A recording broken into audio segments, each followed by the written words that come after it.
എൻ്റെ ഈ വീഡിയോയിൽ IELTS റിലേറ്റഡ് ആയിട്ട് സ്റ്റുഡൻസിന് വരുന്ന കോമൺ ആയിട്ട് വരുന്ന കുറച്ച് ഡൗട്ടുകളാണ് സംസാരിക്കാൻ പോകുന്നത്. ആദ്യമായിട്ട് ബട്ടിൻ്റെ കൂടെ നമ്മൾ കോമ ഇടാറുണ്ടോ എന്നുള്ളതാണ്. ബട്ടിൻ്റെ മുന്നേ ആണോ ഇടുന്നത് അതോ ബട്ടിൻ്റെ ശേഷമാണോ ഇടുന്നത് എന്നുള്ളൊരു ഡൗട്ടുണ്ട്. പിന്നെ അതേപോലെ ബട്ട് കൊണ്ട് നമുക്കൊരു സെൻറ്റൻസ് സ്റ്റാർട്ട് ചെയ്യാൻ പറ്റുമോ എന്നും വരുന്നൊരു ഡൗട്ടാണ്. ബട്ട് കൊണ്ട് ഒരിക്കലും നമ്മളൊരു സെൻറ്റൻസ് സ്റ്റാർട്ട് ചെയ്യാൻ പാടില്ല. ബട്ട് എപ്പോഴും സെൻറ്റൻസിൻ്റെ രണ്ടാമത്തെ ക്ലോസിന് മുന്നെയാണ് നമ്മൾ ബട്ട് ഉപയോഗിക്കുന്നത്. ഇനി ഇതേപോലെ നോക്കേണ്ട മറ്റൊരു കാര്യം, ബട്ടിൻ്റെ മുന്നേ ആണ് എപ്പോഴും കോമ വരുന്നത്. ഒരു എക്സാമ്പിൾ ഞാൻ പറയാം.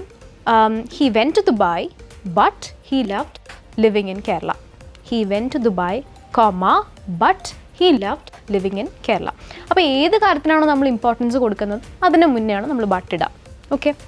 ഇനിയും മറ്റൊരു സംശയമാണ്, ഓൾദോയുടെ കൂടെയാണോ കോമ വരുന്നത് അതോ ഓൾദോയുടെ മുന്നേ ആണോ കോമ വരുന്നത് എന്നുള്ളതും. പിന്നെ അതേപോലെ സെൻറ്റൻസിൻ്റെ ബിഗിനിങ്ങിലാണോ ഓൾദോ ഇടുന്നത് അതോ സെൻറ്റൻസിൻ്റെ ഇടയ്ക്കാണോ ഓൾദോ ഇടുന്നത് എന്നുള്ള സംശയമുണ്ട്. സെൻറ്റൻസിൻ്റെ ബിഗിനിങ്ങിൽ വേണമെങ്കിലും നമുക്ക് ഓൾദോ ഇടാം. അതേപോലെ തന്നെ സെൻറ്റൻസിൻ്റെ രണ്ടാമത്തെ ക്ലോസിൻ്റെ കൂടെ വേണമെങ്കിലും നമുക്ക് ഓൾദോ ഇടാം. അതേപോലെ ഫസ്റ്റ് ക്ലോസിൻ്റെ ശേഷമാണ് നമ്മൾ കോമ ഇടുന്നത്. അതായത് ഓൾദോ നമ്മളൊരു ഫസ്റ്റ് ക്ലോസ് കൊടുത്തു, അതിന് ശേഷമായിരിക്കും നമ്മൾ കോമ ഇടുന്നത്. ഒരു എക്സാമ്പിൾ നമുക്ക് പറഞ്ഞു നോക്കാം. Although he went to Dubai comma he loved living in Kerala. അങ്ങനെ വേണമെങ്കിൽ നമുക്ക് ആക്കാം.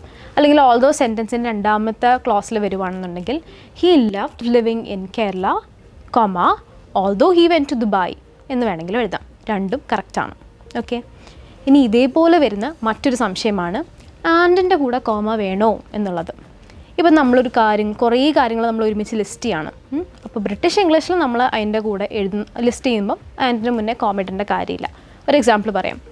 I love singing, dancing, teaching and drawing. ഞാനൊരു എക്സാമ്പിൾ പറയണം. അവിടെ എനിക്ക് ആൻഡിൻ്റെ മുന്നേ കോമ ഇടേണ്ട കാര്യമില്ല.